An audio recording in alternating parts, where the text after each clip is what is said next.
ॐ नमः सिद्धेभ्यः।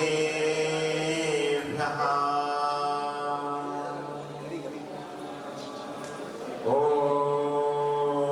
नमः सिद्धेभ्यः। ॐ नमः सिद्धेभ्यः।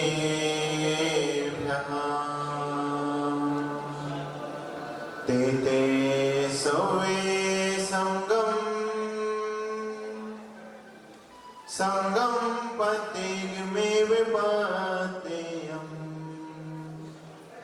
बन्दामि वठन्ते अरिहन्ते मानुषे खेते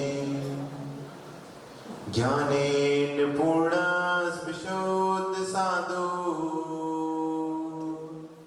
कल्याणवाणी चरति विनित्यम् पीयूषमस्मान् खलु पायन्तम् आचार्यवर्यं प्रणमामहन्तम् आचार्यवर्यं प्रणमामहन्तम् आचार्यवर्यं प्रणमामहन्तम्।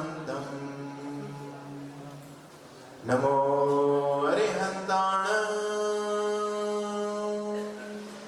नमो सिताणं नमो आयरीयाण नमो अक्षायाणं नमो लोये सभ्यसागूढम्। देवादेव 1008 श्री आदिनाथ भगवान की, देवादेव 1008 मूलनायक श्री पुष्टन भगवान की, देवादेव 1008 श्री पार्श्वनाथ भगवान की, अंतिम तीर्थेश देवादेव 1008 श्री महावीर भगवान की, आचार्य भगवान कुंद स्वामी की, परम पूज आचार्य भगवान 108 श्री विशुद्ध सागर जी महाराज की, शाश्वत सिद्ध क्षेत्र सम्मेत सिद्धर की, अनंतानंद परम सिद्ध परमेष्टि भगवान की, परम पूज्य मुनि श्री प्रणव सागर जी महाराज की। बंधुओं, हम सभी परम भट्टारक, महाश्रमण, महामुनींद्र, अभी तक जितने भी अनंत तीर्थंकर हुए हैं, उन सब की दिव्य देशना आचार्य भगवान के मुखारविंद से इस शाश्वत सिद्ध क्षेत्र सम्मेत शिखर में भगवान पुष्टन स्वामी के चरण में बैठकर सुन रहे हैं। आप सभी यहाँ सिद्धों की आराधना कर रहे हैं। सिद्ध क्षेत्र में सिद्धों की आराधना, इससे और अतिशय पुण्य क्या होगा।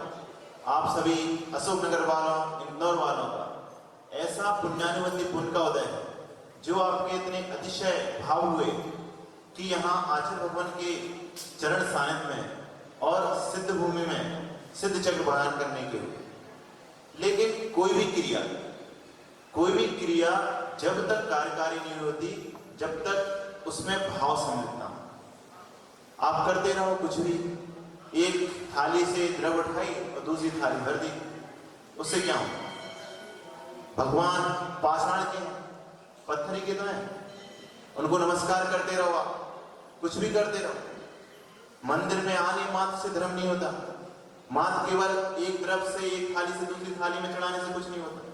जब तक भाव नहीं बदले, जब तक क्रियाएं कितनी भी करते रहें, जब तक भावों में नहीं है तो ये अस्मात् क्रिया बनती ना भाव शून्य। कोई भी क्रिया भाव से शून्य है तो वह फल को प्राप्त नहीं हो सकता। माताएं अपने घर में भोजन बनाती, रोटी बनाती हैं और कई सामग्री बनाती, यदि उनके भाव ना हो बनाने की फिर कैसा बनता, पता होगा आप सभी को, एक्सपीरियंस है आप सभी। तो जब तक भाव ना हो तो कोई भी क्रिया फलदायी नहीं होती। आप सभी ने पूजन बहुत बार किए, पूजन किए, प्रक्षाल किए, तीर्थ किए, हजार सब कर चुके हैं। कितनी बार सब में से कर भी आए होंगे सबके। पूजन किया, प्रक्षाल किया, तीर्थ किए, हजार, इन सब से होगा क्या जब तक बदलेंगे नहीं विचार। तो जब तक आपकी पहचान नहीं बदलते तब तक आचार्य भी बदलने वाला नहीं। क्रियाएं तभी फलदायी होंगी जब अंतरंग से आपका आचरण परिवर्तित होगा। मंदिर में आके तो सभी धर्मात्मा हो जाते हैं, मंदिर में आके सभी धर्मात्मा हो जाते हैं, और अशोकनगर तो वैसे ही धार्मिक नगरी है, बहुत खबरें आती हैं न्यूज में उन सब की। तो ये क्रियाएं आप सभी यहाँ आए हैं धर्म करने के, मात्र धर्म। मंदिर में धर्म नहीं होता, मंदिर में तो धर्म हम सीखते हैं, और उसका जो धर्म करना है वह घर पे। जब हमारे सामने विपरीत परिस्थितियां भी हों, अनुकूल परिस्थितियों में सब शांत रहते हैं, लेकिन विपरीत परिस्थितियों में भी जो अपने आप को संभाल पाता है वही वास्तविकता में धर्म कर पाता है। कि क्रोध के निमित्त मिलने पे भी हम क्रोध ना करें, कैसे भी निमित्त हो हम शांत रहें, क्योंकि हमारा जो स्वभाव है, जो धर्म है, वह क्या है? ज्ञान दर्शन, बस उसी में नहीं। तो कोई क्या कर रहा है, कोई क्या नहीं कर रहा है, इसको ना देखते हुए हमें अपने भावों को देखें। और जब तक व्यक्ति खुद बदलना नहीं चाहे तो उसको कोई नहीं बदल सकता। खुद अंतरंग से आना चाहिए कि हमको बदलना है, इसलिए तभी आप बदल पाओगे। नहीं तो कोई भी, चाहे इंद्र हो, नरेंद्र हो, धर्मेंद्र हो, जिनेंद्र भी क्यों ना हो, सामने वाले के अभिप्राय को नहीं बदल सकते। भगवान आदिनाथ भी अपने पोते माली जी को नहीं सुधरते जब तक व्यक्ति खुद सुधरना नहीं चाहे। पुरुषार्थ खुद करना पड़ता है, तभी व्यक्ति सुधर पाता है। बाकी गुरु तो निमित्त मात्र, गुरु चरण निमित्त मात्र। आचार्य श्री तो कब से देशना दे रहे हैं, लेकिन कुछ ही जीव ऐसे होते हैं जो अपने भावों को, अपने परिणाम को संभाल पाते हैं और मोक्ष मार्ग पे आगे बढ़ते।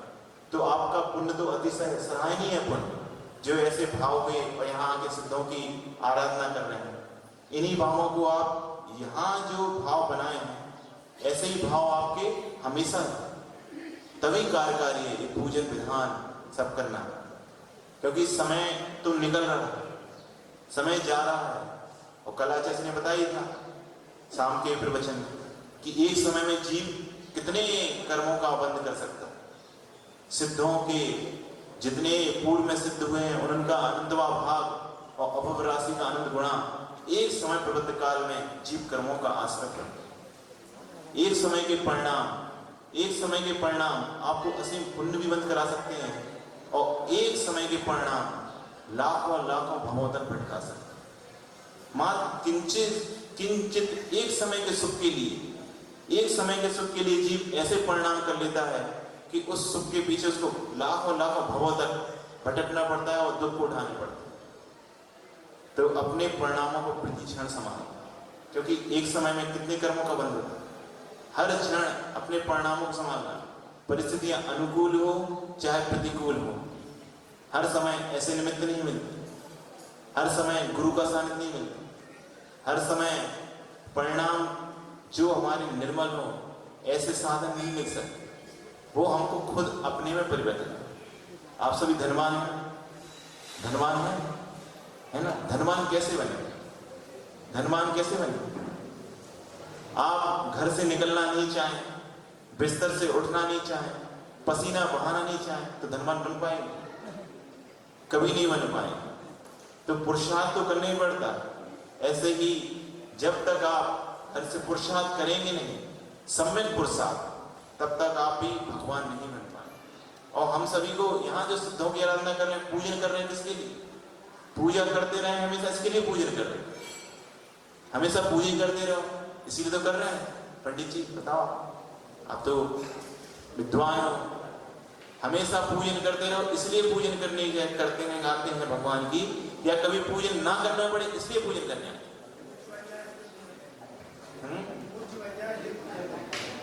कभी पूजन ना करने पड़े और हमारी भी पूजा हो इसलिए हम पूजन करने आते। और भगवान बनेंगे कब बनेंगे? पूजा करते करते, जब तक अपने आत्म स्वभाव को हम नहीं जानेंगे तब तक भगवान नहीं बन पाएंगे। और पूजन करना तो आत्मा का स्वभाव, वो तो आप सभी श्रावक हैं, श्रावक के षडावश्यक हैं, देव पूजा गुरुपास्ति, देव पूजा और गुरुपास्ति को तो आपको करनी है।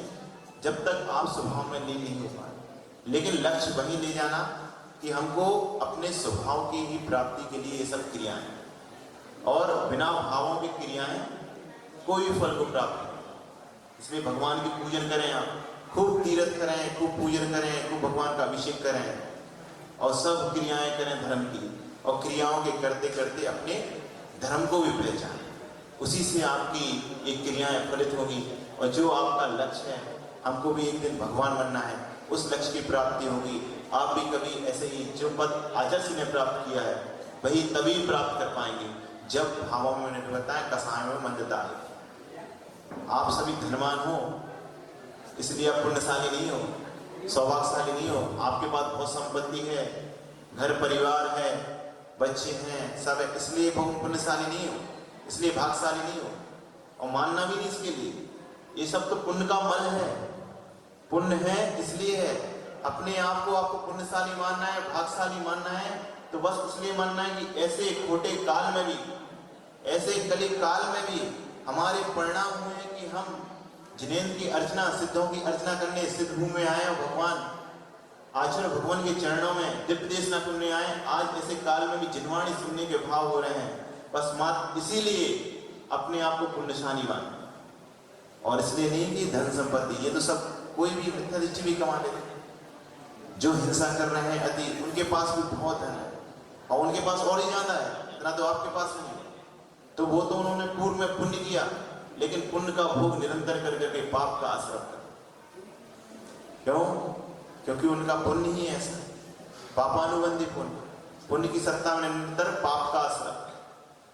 तो आपके परिणाम बहुत निर्मल हुए, जो आप आचार्य भगवान के सानिध्य में, आचार्य भगवान के चरणों में जो सिद्धों की आराधना कर रहे हैं, और भगवान की दिव्य दिशा सुनने के आप सभी के भाव हुए। ये आपके भाव ऐसे ही बने रहें जब तक आप भी एक दिन भगवान ना बन जाएं, और आप सभी इसी सिद्ध भूमि से मोक्ष को प्राप्त करें। इसी भावना से भगवान महावीर स्वामी की, आचार्य भगवान श्री विश्वेश सागर जी महाराज की नमोस्तुते। जियो और जीने भी दो, अहिंसा परमो धर्म। सूत्र है जियो और, सूत्र है जियो और।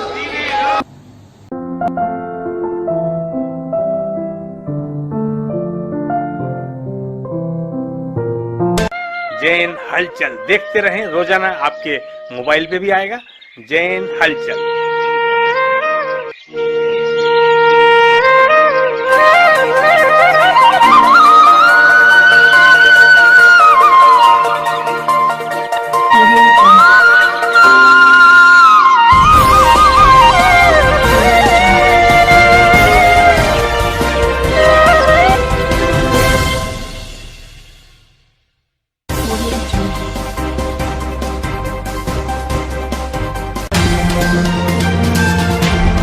जियो और जीने भी दो,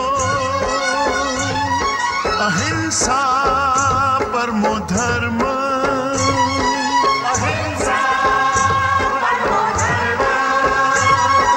जीने का अधिकार है सबको,